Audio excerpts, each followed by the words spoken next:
What's up, Zach Oates here, author, entrepreneur, and customer relationship guru. Welcome to Give an Ovation, growth strategies for restaurants and retailers, where we find industry leaders to share their secrets to grow your business. This podcast is sponsored by Ovation, a customer experience and marketing platform that gets you more reviews, more feedback, and more revenue. Want to learn more? Visit ovationup.com. Welcome, everyone, to another edition of Give an Ovation. We've got Rory Balkin with us today, who's the founder of Donut Digest, where she helps helps donut shops and bakeries turn followers into customers. And now she's using her platform to help all restaurants to really survive and thrive through this coronavirus pandemic. And I feel like we're getting to the other side, so I'm excited to hear what you're thinking about. What do we do on the other side? What's the world gonna look like? And hopefully, my kids are wanting to be a part of this podcast too. They're that excited, Rory. We all love donuts here in the Oates household. Yeah. Thanks for being on. Absolutely. It's good to be here. I wish under better circumstances, but to your point, we've been through this for a few weeks now. So there are definitely some star players, some restaurants out there that are doing things right, some trends that I'm seeing. And I guess just to set the stage, we've been in this for about 4 weeks now. You mean 4 years? How long has it been? 4 weeks. 4 weeks. Okay, wow. Yeah, because the last 4 weeks have been the longest year of my life. Yeah. Right. And I'm like, what day is it even? So just yesterday, they announced that all of the funds for the payment protection plan are done. They're used up, right? And I actually read a report that only 4.5% of those funds were used for those in the restaurant industry. So it's kind of scary. And there's no word on whether or not there's going to be more money added to that pot, whether or not they are going to fix the CARE Act. I know Independent Restaurant Coalition is advocating for some changes there. There might be a third stimulus bill, but Congress is in recess right now until May 4th. So it's just kind of crazy. Now, from the customer's perspective, because it has been a few weeks at home, that feels like years, they're starting to get, in my opinion, a little bit afraid going to the grocery store. What I'm seeing is that some of these grocery store workers, they're not getting the proper protection. Some of them are getting sick. Some of them are starting to unionize. I know Trader Joe's is going through a little rough patch right now, and I love Trader Joe's. So, everyone's going through their growing pains right now. So there's the grocery situation. People are tired of cooking at home. They're tired of homeschooling their kids and working. Yeah. So there's a lot going on right now. And I think at the same time, people are really looking for some comfort, some joy, some entertainment. And that's where the restaurant industry can really step up. So it's interesting because mostly I work with donut shops. And one of the owners that I work with said, Rory, I'm afraid right now because I want to stay relevant, but donuts aren't really considered essential. And on the surface, I suppose you can say that's true. It's not the healthiest food. It's not something that you would need every day necessarily. But if we kind of reframe that thought and think about how birthdays and anniversaries are still happening, date nights, people want some joy and comfort, like I said. So how can you as a restaurant owner be of value today and step in at a time of need? There's my dog. Yeah. And we're seeing the same exact thing with our customers, because we work with a wide variety of customers all across the nation of all different kinds of food and beverage places. And what we're seeing is that those smaller, like, dessert shops, right? Like, we have Ethan at Thirst. Check him out online. He is just like rock star, great, great person to follow on social media, even if you don't live near one of his locations. But he sells sodas and cookies and desserts, and he's killing it, right? We have another location, Scott Porter, San Diablo Churros. Check him out. He sells churros. They're doing Love well churros. As they're like reinventing themselves to be a part of. It's like to taste a little bit of normalcy. You know what I mean? And I feel like that's what a lot Exactly. of people are wanting, is like that little, it's not like a big sit down thing, but it's something to make me feel normal, right? Like things are okay. Yeah, and in the world of desserts and comfort food, it's oftentimes tied to a tradition or a celebration, right? So with donut shops, a lot of times families will have a Sunday tradition, and to bring that sense of normalcy and um, routine back into a family's life at this time is really important. Yeah. Um, and people are still spending money on things that aren't essential, like Netflix, online shopping. So those who are making the process seamless and communicating with their customers are going to come out winning. And I've seen a lot of examples, not just in the donut world, although that's my favorite, but I've seen a lot of examples across all kinds of, food cuisines. And so um, if we want to talk about, the future of restaurants, I know that's one of the things we wanted to chat about. I think those who are going to diversify their revenue streams are setting themselves up for success. I mean, hopefully they were doing that before, but now more than ever. So it's kind of like not putting all your eggs in one basket. And And I, sometimes allowing customers to put eggs in their basket. I See what see I what did you did there? there. But that's so true. I mean, it's getting creative with your menu item. We've seen a lot of these DIY kits or ready to eat, reheat kind of kits. And that's actually one of my points, getting creative with your menu, paring it down so that you're not overcomplicating the situation. Put your top selling items there, and then adding some creative high margin items like these kits. That's a big thing. And there's a restaurant in Austin called the Peach Tortilla. They're an Asian fusion restaurant, amazing. And they're putting out these, family kits, family meals. Just the other day, they posted about this takeout ramen kit inspired by the movie Parasite, because Parasite just Oh, came out yeah. on Hulu, I believe. So what I would love to see is restaurants do some kind of subscription meal kit plan where, for Peach Tortilla, maybe every Friday they have a dinner and a movie kit, and it's Oh, I like inspired by a that. different movie. So, those who are getting creative with their menu are definitely going to come out winning. That's one thing. I think just generally speaking, constant communication is more important than ever right now. And obviously, you want to communicate with your customers, whether it's social media or your email list, your website, letting them know, hey, we're here. Here's what we're doing. Here's the Texting. changes. Here's how Yeah. to, here's how to place a new order. Exactly. Texting. But also internally with your employees. I've heard some Mm. employees say, I have no idea what's going on. I don't know how to apply for unemployment. My boss hasn't told me anything. And that's a little scary. So, And what's really interesting about that, Rory, is I was just listening to Steve Blank yesterday. I was on a conference call with a few CEOs, and there was probably about 20 of us in Steve Blank, and he's just an incredible thought leader. Actually, I have his book right here, 4 Steps to the Epiphany. Just like one uh-huh. of the, the creator of the lean startup.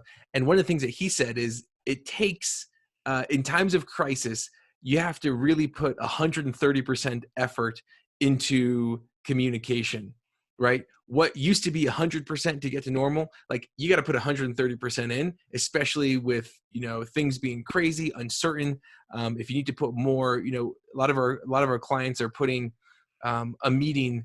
One of our clients, Doghouse, they have a meeting every Friday with all of their franchisees just to help keep them up. And at a local Yeah, level, we should be doing that with the employees as well. Yeah, that's a great point.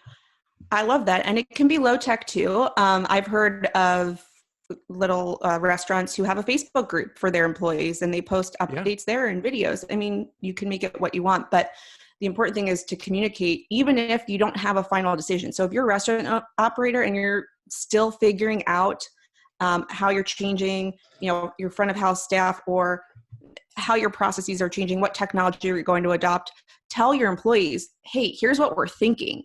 We don't have a final decision yet, but here's what's going on. I hmm think that will help your employees, first of all, feel comforted, and also hopefully stick around, whether if they're furloughed, if they're laid off, and you'd like to hire them back on at some point, then the communication is what's going to get them. So communication, creative menu items, curbside pickup and delivery. It's really interesting because a lot of restaurants weren't built for that beforehand. Pizza definitely was with takeout and delivery, right? Donut shops, certainly not. And I think those who have adapted quickly have done well, relatively speaking. And right now what's happening is we're training customers new eating habits, new ordering habits. And yes, mobile phones and third-party delivery, like that stuff has been happening the past couple of years. But now that it's the only option, we are retraining people's habits. And I think after this is all over, it's something that that people are going to continue to do because it's convenient. And even though there's a pent-up demand for dining, I also think that there are those who are fearful of stepping inside a restaurant for a long time. So what does that look like over the next year, right? Because I mean, my opinion is that in 18 months, things are going to be back to how they were 2 months ago, right? Like I feel like things eventually will get back. But over the next, year at least, what types of habits do you see consumers changing? Like what does that look like in your opinion? I think that as far as gatherings go, they're going to be smaller. So, we might start gathering again, but it could be in the home or near the home. It might not be at a restaurant to celebrate a birthday or, an anniversary or a graduation as often as it used to be. I think it will get back to that place. But again, if you're not communicating to your customers, hey, here's what we're doing to keep our dining room or our restaurant, our donut shop as clean as possible, then you might lose people. I know some restaurants, like right before the dine-in ban, they pulled a few tables so that there's just more space. Yeah. Talking about their sanitation efforts. So those things are going to definitely need to continue. But while when the dine-in ban is gone and we're free to go into restaurants, there is going to be that period where people might be unsure. They're going to continue to do delivery. I'm interested to see too if more restaurants create a drive-through lane, because I have a 10-month-old, right? So before all this, I love drive-throughs because I don't have to take her out of the car seat. And one of my favorite coffee shops here in Dallas happens to have a drive-through. They're still open right now, and I think one of the reasons they've been so successful is because there's less contact. There's less coordination with a pickup system, although now we've seen there's a lot of new processes and efficiencies and tools. So that's actually one of the things that we're offering for free to people is that curbside pickup. And that's something that it takes it doesn't take a lot of effort to put something like that in place, but it's just so inconvenient when there isn't a process for it, right? When you show up and there's confusion, it's like, or you're calling up and you're tying up the phone lines when there could be orders coming in. It's just so many juggling pieces. And so, I think that, things like that are going to be, I totally agree with you, Rory, that all of these things that we're building the habits now are going to become commonplace. And those gatherings, I don't think they're going to stop. I don't think that, human nature, we want to congregate, but you're right. Maybe it will be, instead of going to Cheesecake Factory or whatever, let's pick up and bring it to the house. 'Cause then I'm not like crammed in with all these strangers who may have just gotten over coronavirus. Right. Right. And, all this texting and the tools kind of leads into the next point about adapting technology, because it's not just for curbside, although that's super important now. It's like, first of all, do you have a website? And unfortunately, I've seen a lot of independently owned restaurants who don't have a website. They're using Facebook, they're using Instagram, and that is a good supplement, but those channels are borrowed land. So you need your own website to communicate various And things. I totally agree. And one quick point on that Yeah. is for those of you who feel like it's too expensive, it takes too much money, there are places that can do it very affordably. And if you have a Google My Business, you can actually, Google My Business allows you to create your own website through Google My Business. It's a pretty decent website. And you could do that for free. So just absolute worst case scenario, totally agree with you, Rory. Like you need a website. Yeah. Worst case scenario, just use the one on Google My Business, right? Yeah, there's so many free or low cost options right now, especially with, coronavirus going on. A lot of tech companies are offering their services for free or for reduced fees. And actually, I have a whole coronavirus response plan, an action plan for restaurateurs, and it comes with a couple of worksheets. So just brainstorming and planning things for how you can reduce your costs, you can increase your revenue, and all the tech needs that you could think of right now. So website's one of them. Online. By the way, I know we'll get to this in a little bit too, but where can people find that? donutdigest.com/blog. I have a couple articles up there about coronavirus and the impacts on the industry. And you'll see it. It's the response plan that you can download for free, completely free. Awesome. So yeah, website and who you're choosing for online ordering, for third-party delivery apps. So there's a lot of tech considerations, and I understand it could be very overwhelming for someone who has a culinary background, right? Like they're not trained in business things.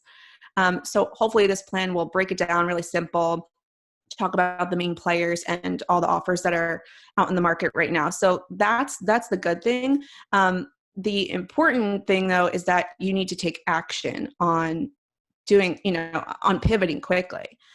So, the other thing I've seen too is not just changing the technology, but changing packaging.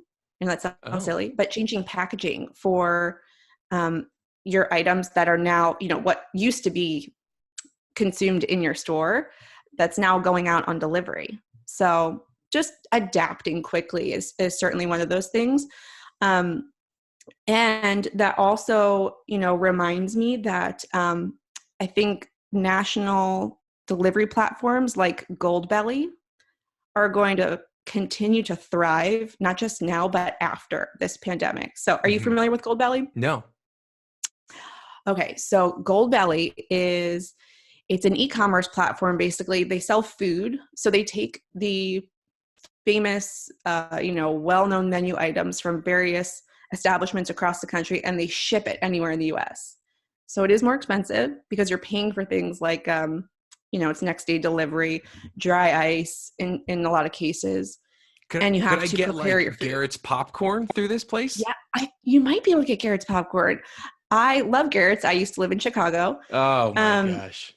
But yeah, I'm from Philadelphia originally. They've got some cheesesteaks you can ship. I was hearing a little bit of the East Coast. I'm from Jersey too, so I was like, there's something here. I can hear it now.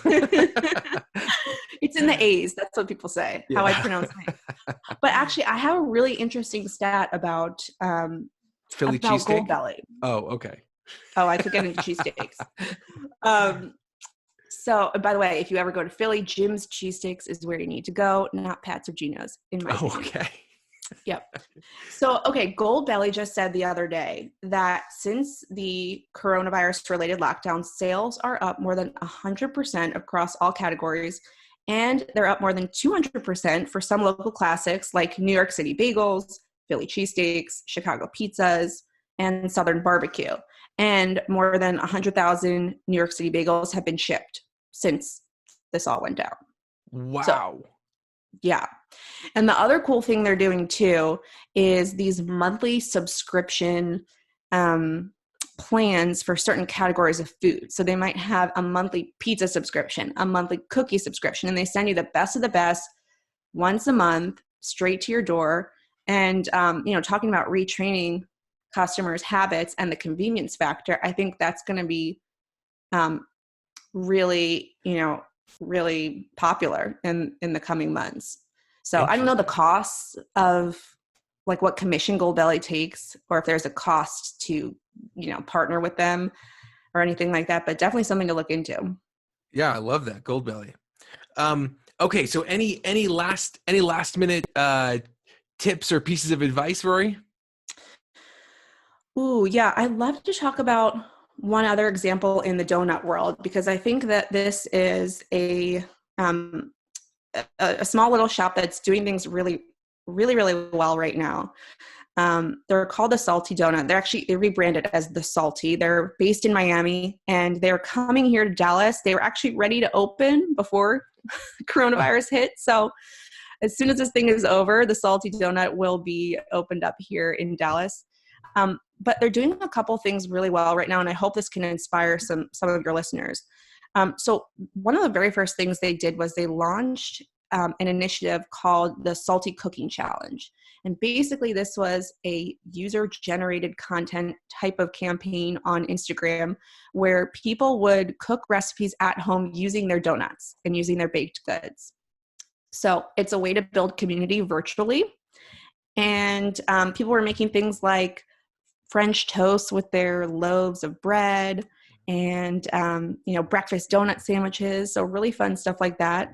But most recently, they launched a philanthropic initiative where folks could go onto their website, buy a donut donation pack, and that donut pack or box would go to healthcare workers and first responders.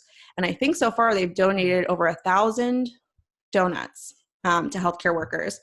And the other cool thing too is that they're matching the donations dollar for dollar. So say you donate a pack that's worth $100, they will give, they're splitting up how the matching goes. So they give you as the person who donated the $50, and they give the other $50 in a gift card form to the first responder or the healthcare worker that they deliver to.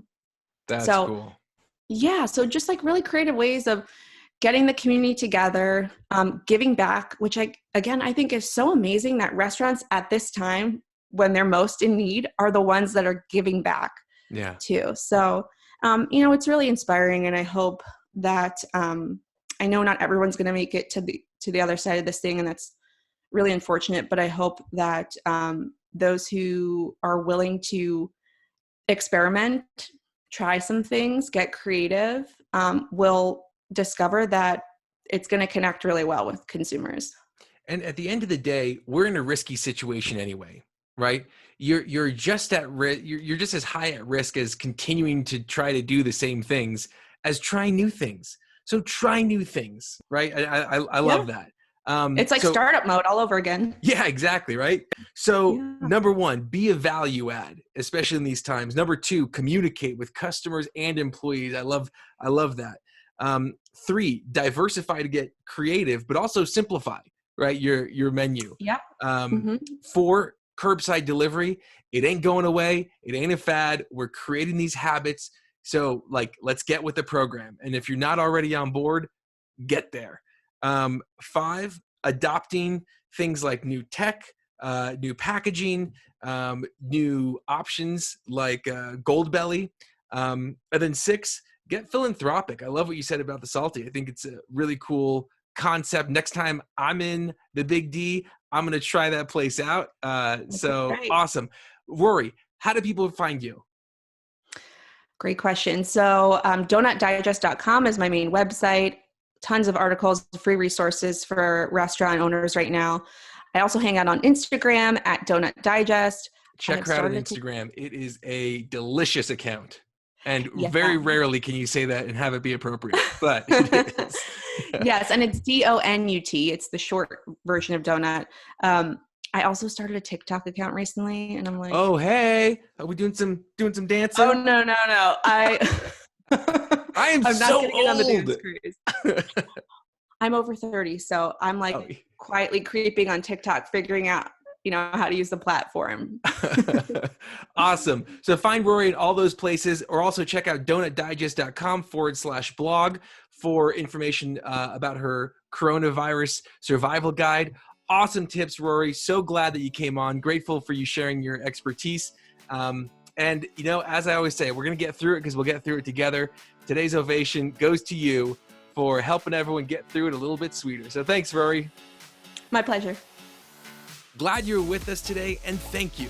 Thank you to the risk takers, the troublemakers, the crazies who are keeping this world clothed and fed.